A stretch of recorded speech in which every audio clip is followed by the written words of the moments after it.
Welcome to Fusion Tonight. Fusion is a worship talk show produced in the studios of First United Methodist Church in Cedar Falls, Iowa. We're going to laugh, sing, pray, give, and learn together. Now, scream and yell like he's somebody famous. Here's our host, John Cooper. Yahoo! Somebody famous! Welcome to Fusion Tonight. I'm your host, John Cooper. How are we doing tonight? Okay. Good. It's good to see everybody here. I'm so excited. We're in the final countdown for Fusion until spring break, and then this time we'll be ready for something new. But until we go away, we're going to still have fun. We're going to still do all the fun things. So I was going to try to do another traditional monologue like I did the last time and actually joke about real news, and I only got to one news story. That was it. I got to one news story and I stopped because they said at the Indy 500, for those of you that are really excited about this, Oscar Mayer is bringing back the Wienermobile race to the Indy 500. Yes, it's a real wiener take-all moment. Yeah, if you're not worst, you're last. We're hoping that the whole rest of the field can play catch-up with the leader. Someone is bound to be a hot dog. Yeah. Yeah. So, in other words, what I'm saying, I couldn't get past that one news story because I was like, I'm just going to be up here for 10 minutes telling wiener jokes at church. This feels like this could really slide into some really unfortunate territory. You would have been better off not. You would have been better off not finding the film you needed for this camera tonight. You're really relishing this, aren't you? I am relishing it. Yes. I don't have the Riz, but I got the glizz, right? Yeah, there we go. Yeah, we're doing it. I didn't know glizzy is a term for hot dogs. Who knew this? What? Raise your hand if you knew this. That glizzy is new slang for hot dog. If you learned nothing about Jesus, go home and talk about glizzies. Your parents will be so impressed with the programming here at First United Methodist Church. Pretty great. So, but with that, I do want to say, so we only have a couple of these shows left until spring break. So after tonight, Chris, what did we say, 4? I'd have to get my calendar out. It might be as few as 4 shows. You can count on one hand. We know that. Yeah, you can count on one hand. So really only 4 or 5 shows left until this goes away. And I know kids love telling jokes, and so I'm opening it up that every week where we come in here until the show concludes, if you got a joke that is appropriate, you will have an opportunity to tell it, and it'll be your last couple of weeks to get to do that before we wrap things up. So come with your jokes every week. We will have a microphone. We will give you a platform to tell those jokes. So with that, we have a great show tonight. Chris did such a great job selling it downstairs. Our guest tonight is Chris Congdon tonight. Yes. So when he said we didn't have a good host, he was making fun of himself and not making someone feel absolutely terrible about signing up to be on Fusion tonight. So Chris will be our guest. But before we talk to him, we got to do some church stuff. We got to do our open mic time. This looks a lot like Joys and Concerns. Raise your hand. I'll call on you. Share whatever's on your heart, your mind. We'll pray about it. We'll talk about it. Hopefully we can be about it. Rowan, as per tradition, you get to start us off.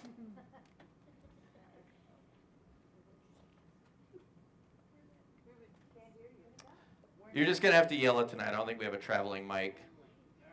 Here, I have a mic if you want to travel. I'll travel. Here.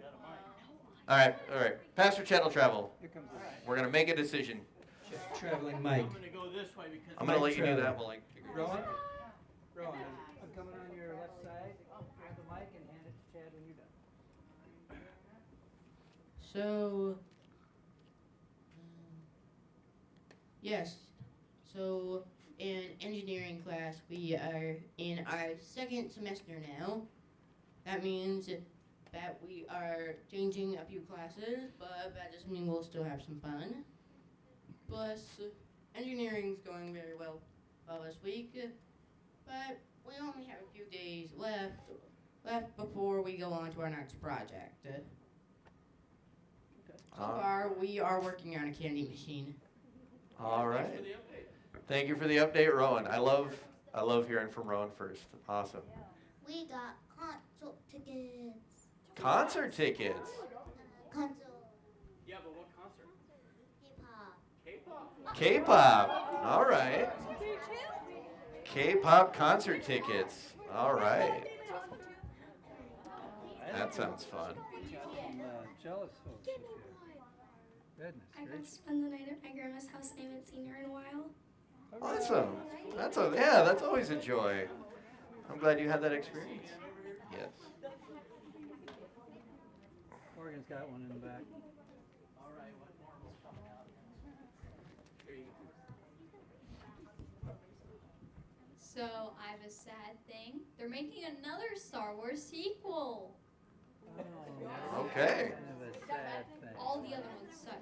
And here's the good thing. Green Day is going to perform the opening of the Super Bowl. All right. She's wearing a fedora, and you think she doesn't know who Green Day is. You see a kid with tall boots, chucks, or a fedora, they're in tune with 90s grunge. She They- probably also knows what film cameras are. Yes. Always find the art kids. They know Yeah, they're things. It looks like back over here. Making me work.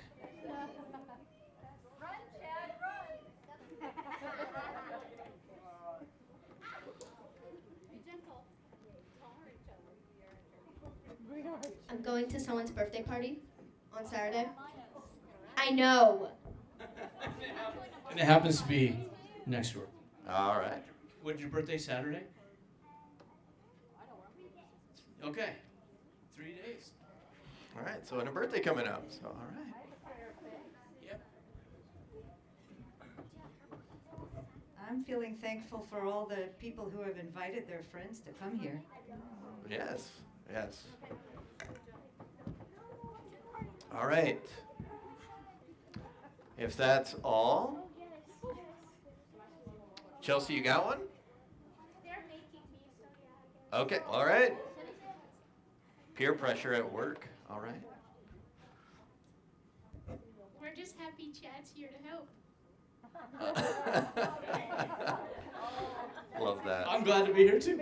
All right. All right. All right. Let's bring it down. I'm pretty happy that we have my mother-in-law here now living in Cedar Falls. And so Yeah. we're going to church. Her name is Lynn. All right. Welcome, Lynn. All right. All right. Well, let's bring it down. Let's bow our heads and let's be in an attitude of prayer. Gracious and Holy Father, we are so blessed to once again be able to gather in this space as we come to be with one another and we come to be with you. Lord, for those of us that have been in tune at all with a lot of the news in our country and everywhere else, I'm aware that there's been a lot of heavy hearts. There's been a lot of hard conversations. There's been a lot of praying. And there's been a lot of shock and sadness and anger and despair. Obviously, there's been a lot going on in Minneapolis, and we know that there's been events all over the country and our own country and across the world. And Lord, as we listen to the prayers tonight, a lot of them were very light and fun and joyous, and we want to obviously focus on all of the lightheartedness and the joy and just the silliness that kids can bring, especially when we're so thankful to have so many new faces and new kids that have been attending on Wednesday nights. But we do want to take the time to address the serious. While we're thankful that the kids can lighten the mood and they can bring their innocence and their fresh perspective, and it's nice to talk about things that aren't so heavy. We know that there's also a lot of adults in the room, and we've all been wrestling with all of these things and trying to talk to each other and trying to pray about these things and have dialogue that we feel can be productive as we push for kindness and empathy and compassion and change that we think better reflects who you are and who your son is and who you want us to be. So we want to take the time to acknowledge the heavy so then we can appreciate the light. So Lord, thank you for the lightheartedness tonight. Thank you for the simple joys classes that we're partaking in that are changing, and getting to attend birthday parties, and mother-in-law is getting to move closer and attend church with us. And thank you for being excited over concerts and silly things like lamenting sequels to movie franchises that maybe have milked a little bit too much. So Lord, in the midst of the serious and the silly, the happy and the sad, and the things that we're sure of and the things we're not sure of, we don't know what our future holds, but we know it is you who holds our future. We ask that you lead us, you have your hands on our shoulders, you have your hands on our hearts, and you help walk with us as we attempt to be the best people that we can be, as we attempt to receive your open invitation to be changed, and that we take it seriously and we look for ways to be transformed, and we look for ways to let go of what we think we know and embrace what you know and what you want for us ultimately. So Lord, we bring all of this to you in the name of your Son, Jesus Christ, who taught us how to pray, saying,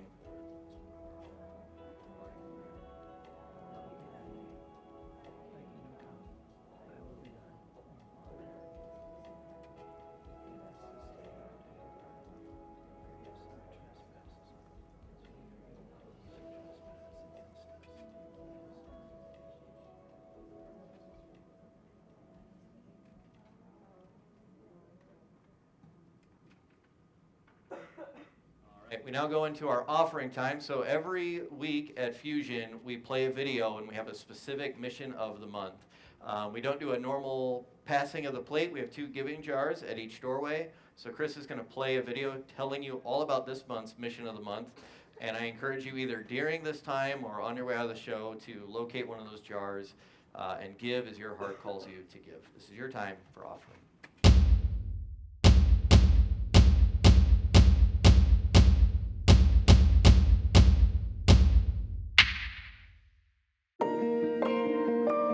Church World Service is an interdenominational organization which provides humanitarian relief wherever it's needed.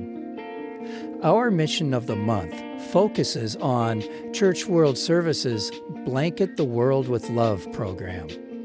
That program provides blankets to those in crisis. The blankets can be used for warmth, for shelter, as a bag to hold belongings, and any number of other uses.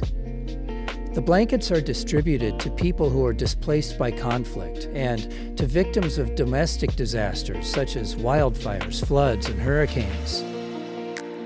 A blanket is a pretty important thing when you've lost everything else. Church World Service does more than just blankets. They have programs which aim to provide local, sustainable solutions to poverty and hunger that are implemented all over the world. So let's help Church World Service blanket the world with love. This is our mission of the month.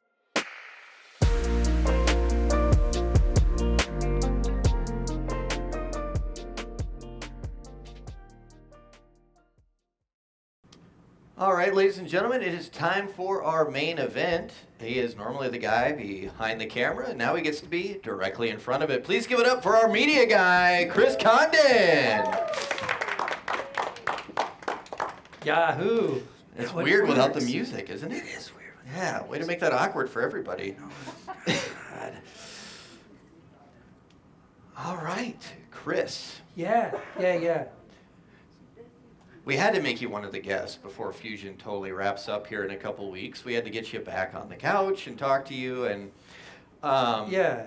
one of the things we wrestled with when we kind of knew this was going to be the final season is when we started Fusion, there was a lot of personal testimonials, a lot of personal stories that led to preaching and everything else.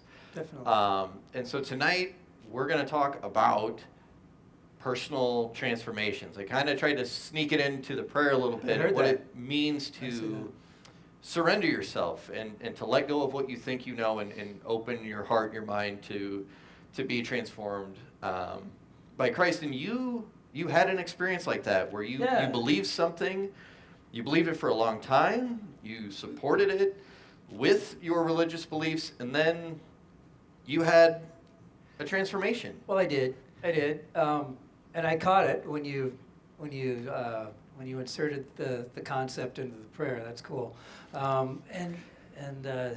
yeah. So I don't want to. I'm going to talk about this issue that was a point of transformation for me, but as I do, and I'm not going to talk long about it. Keep in mind, it's not about this issue, okay? It's not about this issue. I don't want to open up a can of worms. I don't want to have a debate with you afterwards. I don't want to have an argument. This is settled, unless we transform. This is settled. I mean, that's not why we're talking about it. We're talking about this because it's an illustration of transformation, using faith as a point of transformation. And of course, the issue is the one that we all thought we had put to bed by this time. It's LGBTQ inclusion. And, you know, if you all know my background, I was born and raised in a very traditional household, and I carried those values with me into adulthood, definitely. And when I was becoming more intentional about my faith, it was some of those hardcore traditionalist folks who were my opinion leaders, who brought me in. And I love those people. I mean, faith has never been so much fun as when we were surrounded by that group of folks. I mean, it was new and it was an adventure. And so that was my perspective. And yet, so I was what we in the Methodist Church have called a traditionalist, which is not an inclusive mindset. And I worked in the church, and the church definitely was struggling with this at the time. And I would go to annual conference and I would hear the arguments. And I would be conflicted about this. You know, I'd wonder, you know, how do I fit into this? How am I going to keep going in a church that might split over this? And a lot of it, I guess I felt like I had to take a side or take a position that was authentically mine, instead of just hitching my wagon to the talking points of either the traditionalists or the progressives, right? I didn't want to just take someone else's word for this. I wanted to dig into the issue, and I wanted to read what Jesus said about it.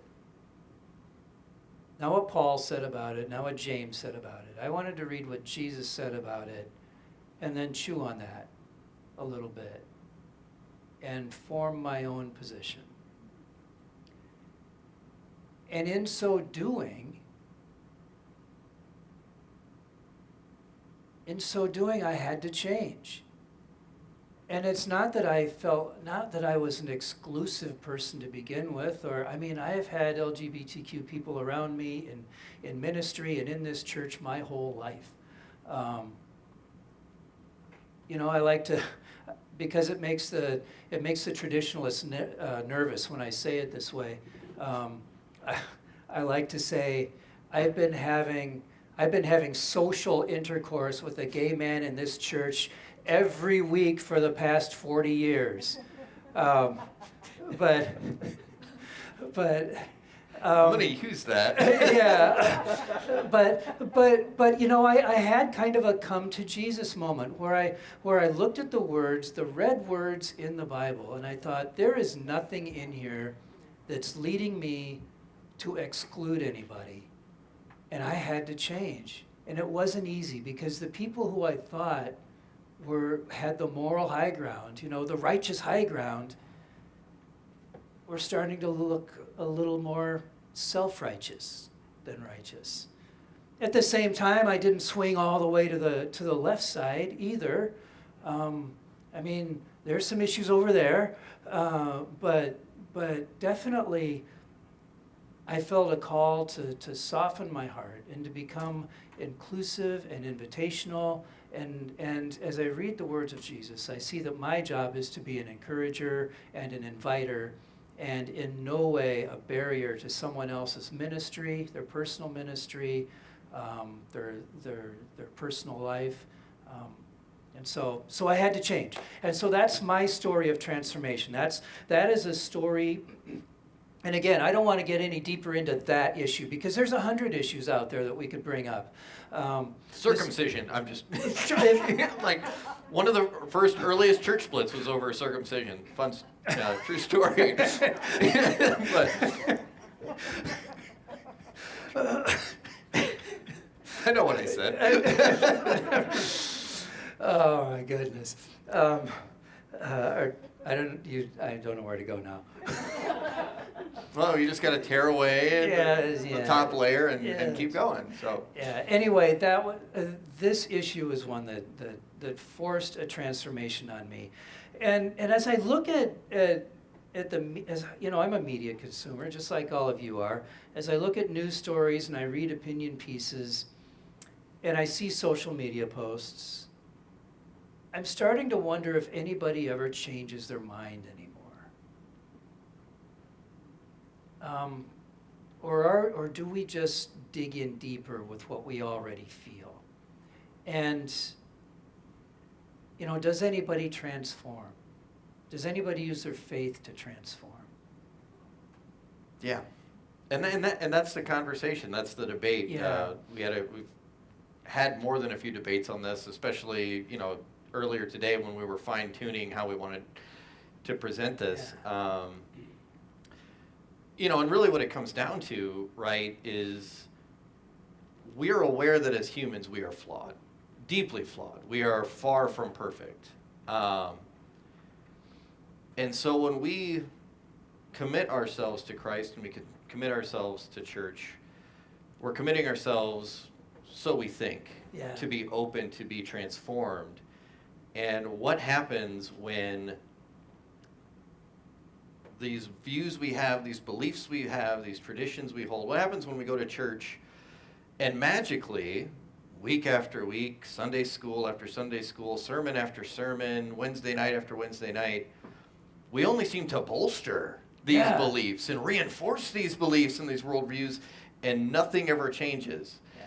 And how do you wrestle with this idea that we're not perfect, yet somehow church magically only ever supports beliefs we already had before we walked in the door? At what point should we be saying, man, is it really logical that I'm the same person now that I was when I started? Or should there have been some sort of shift, some sort of challenge I've come across? And how do we know what that looks like? Yeah, I don't know. How do we know that some people aren't really wrestling with these issues? And as they wrestle with the issue, they do end up reinforcing what they, maybe they do sincerely weigh both sides and dig deep into the scriptures and do some soul searching and get some advice, and they end up right back where they started. It could be. It's possible. It's possible, but it's... But, the mission of the United States, jeez, no. The mission of the United Methodist Church, I knew you'd like that, Bart. The mission of the United Methodist Church is to make disciples for Jesus Christ for the transformation of the world. And transformation of the world doesn't transform if individuals don't transform, right? I mean, is that not what we are here for? To open our hearts, open our minds, open our open our hearts, open our minds, and grow a little bit. Yeah. It's right. It's really interesting because when I think of it, I think of two things. One, I think about as Methodists, prevenient, justifying, sanctifying grace. And I always like to go back to prevenient grace, and it's this idea that there's nothing you can do in your life that will cause Jesus to close the door on you. The invitation to you to come be one with Jesus is open forever. There's nothing you are doing, have done, will do in the future that will ever cause Jesus to turn away from you. It is a forever invitation. The arms are open, the heart is open forever. And forever. And so it's a very serious thing to accept that invitation and to really believe it and understand it and appreciate how radical that is, that you are loved no matter what. You're not loved in spite of, you're loved because of, forever. And so I think about the prevenient grace, and what it means is if Christ is always open to you, are you truly always open to Christ? Have you truly surrendered yourself and opened yourself up in return? So like that's one thing I think of. Yeah. The other thing I think of is someone that has preached and has prepared sermons. One of the exercises I like to do is I like to find preachers on opposing ideological lines. Okay. And I like to hear how they talk about the same scripture. And you can do this too, and I have found this to be the case, whether it's the Good Samaritan, whether it's whether it's Galatians and salvation through faith alone, whatever it is. You can find the 15-minute preachers like we have in the Methodist Church. God bless you. You can find the hour-long hellfire and brimstone preachers if that's your thing. There is a moment in every single sermon, even if it's only a minute, it's 5 minutes, it's 10 minutes, where you can no longer tell their ideological line. They're speaking the same word. Yeah. And that's, to me, I'm like, that's where God is. In that brief moment where I can no longer see you as a side, but as a vessel for Christ. And there is a moment in every interpretation where it's like, there it is. Yeah. There's the word. How do we pierce through that word? Because I believe that's where transformation comes. So it's opening yourself to Christ in return so that you can hear that moment where you can see through the BS and hear the word that can change your life. That's very well said. And it's really hard. It's hard. It's It's really a hard. huge ask. It is Yeah. a huge ask, because It's- you at the top of the show, yeah. like you and I are on that issue especially, are on the same side of it, but you can sell somebody who is not on that side of the issue that might still hold that traditionalist value. Yep. If you stand on an opposing view, are they going to hear anything else you say? Very little. Or are they going to Yeah. block it out and dismiss it out of hand? But there's still that truth of what does it mean to be transformed? You didn't transform because of peer pressure, because the church told you had to. It was your own personal journey in connecting with the Bible in a different way. And I'm not saying that in doing that, everyone's going to come to the same conclusion on every single individual issue. No. But I believe there's a moment where even in the disagreement, there's a different type of love and appreciation and togetherness Yeah. that exists when you follow that path versus following your own.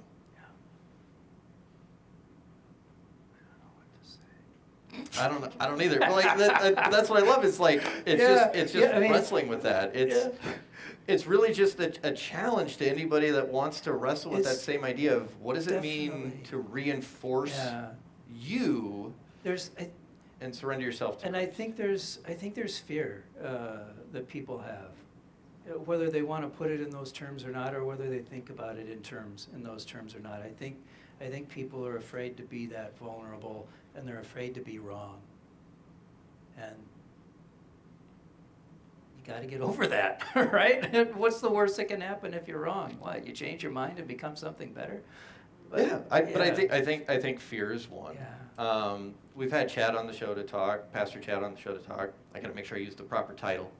I'm like, we're both balls. I'm like, we're bros, but like, there's a hierarchy. He is a more prestigious bald. Yeah. But he talked about fear on the show. Yeah. It kind of fear being the absence of faith instead of the evidence of it. So there's that part. But then there's the community aspect. I think throughout Scripture, it's that sense of belonging. It's being more than just you, being part of a community when you feel like, am I going to lose my community if I don't agree Definitely. with people in that group? That's a piece of what I went through at that time, and to a certain extent still am going through as I wrestle with my worldview and how it's moderated. What does that do to my relationship with my family and people who think they know me, but maybe they don't? It's really, it's, yeah, it's it's tough. hard. There's, It's very hard. I haven't talked to Pastor Chad about this, but there's sometimes, you know, sometimes the saying I have, and I'm not saying it's the right Christian saying, is I want everybody to eat, but that doesn't mean they got to eat at my table. I view the world as a giant cafeteria, and I want everybody to be in the cafeteria. You all get to go through the same line, but that doesn't mean I might sit next to you. Okay. But there's a fear of you being the person that someone no longer wants to sit Yeah, by. exactly. And if you've ever been in a lunchroom and like you come with gummy snacks and they got, you know, pudding and you want to trade with that person and now you It know, may not work. lose some of that. But it can be scary to feel like you're going to be the one that's asked to move a seat over, or it can be scary if you feel like now you're distancing yourself from someone you didn't want to. Sure. Yeah, absolutely. Yeah, so there's fear, there's our own self-image, there's us. We all think we're open-minded to begin with. I mean, there are a lot of barriers that keep us from taking good hard looks at ourselves. But I'll tell you, one of the things I'm doing right now, sitting up here, is I'm on a fishing expedition. I'm looking for your stories too. You know, Wednesday night, Fusion is going to come to an end, but what's going to take its place, I don't know. But it could come to pass that we have a use for other people's stories of transformation. So if you've got one, I'd be interested to hear it, especially if you'd be interested to, you know, in telling it to a camera. I don't know how we'd use it yet, but We would have film in it, though. yeah, we'd have film. We'd have film in it. We Yeah. wouldn't forget. Yeah, we would. Yeah. So anyway. I want to make sure Okay. we've left it very open-ended. We've talked Yeah. about all the uncertainty Sure. of tackling transformation and charting a new path. Mhm.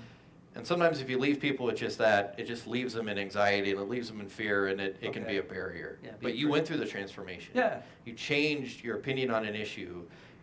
And I want you to tell me what happened when you got on the other side of it and you truly opened your heart, your mind, you let Christ transform you into something new.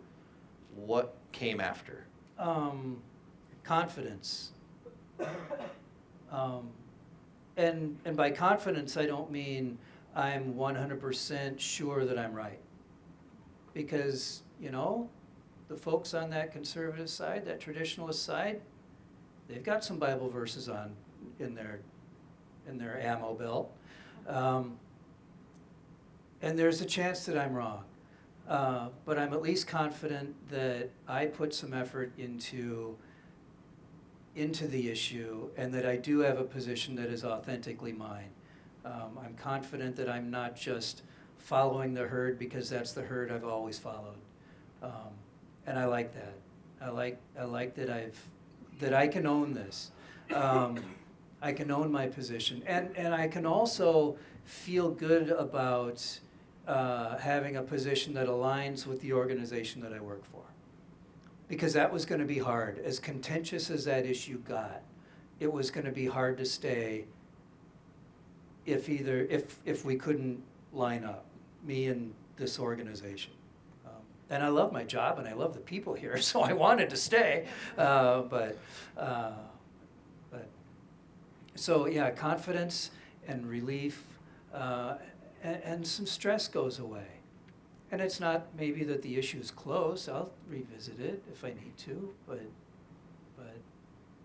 yeah, there is a sense of peace at having faced it and dealt with it and moved on.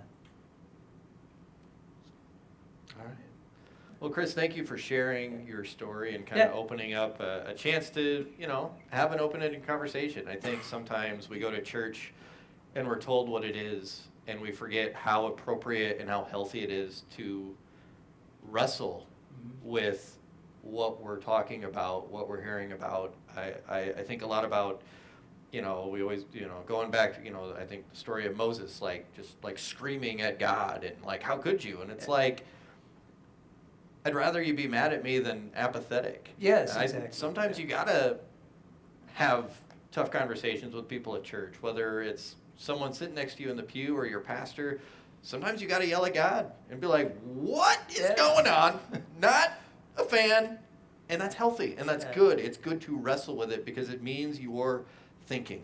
Yeah. If everyone's thinking the same thing, no one's really thinking. So when you're feeling challenged and you're outwardly wrestling with it, I think it only brings us closer to Christ, especially when we do it in a way that's truly seeking something better instead of just seeking our own reinforcement of our ideas. Well So said. thank you for Yeah. opening up the conversation you bet. and wanting to have this and opening up the door. Like I said, so many people have so many personal stories. If you have one and you're comfortable sharing it, please find Chris because we want to hear it. So that is our show for tonight. We have gathered. I hope we have grown. It's time for us to go be Christ for one another together. We'll see you next time.